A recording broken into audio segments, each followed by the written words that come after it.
गोड असं जगद्गुरु तुकोबारायांचं 4 चरणाचा अभंग सेवेत निवडलेला आहे.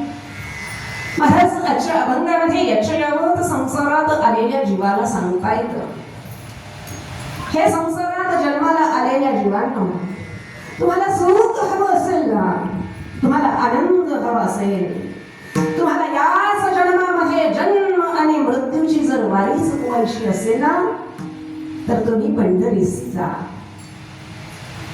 का जा? तिथे दिनासा सोयरा पांडुरंग उभा आहे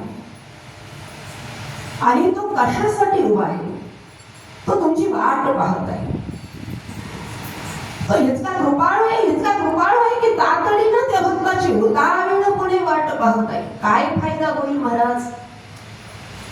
महाराज सांगताय, अहो त्याचं दर्शन एकदा झालं ना, तर मागील जे संचित कर्म आहे ना, त्या संचित कर्माचा त्याच्या दर्शनानं लाभ होतो.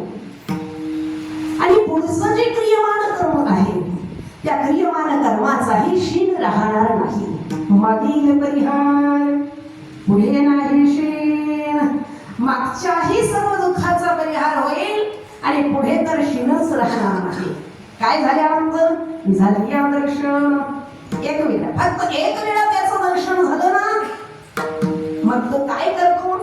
तुका म्हणे नेती अनेकांच्या हाती, तो त्या भक्ताला दुसऱ्या कुणाच्या हातात देत नाही. मग दुसऱ्या कुणाच्या म्हणजे काय? महाराजांच्या म्हणण्याचा तात्पर्यार्थ काळाच्या हातात देत नाही. काळाच्या हातात तो देत नाही आणि त्या भक्ताला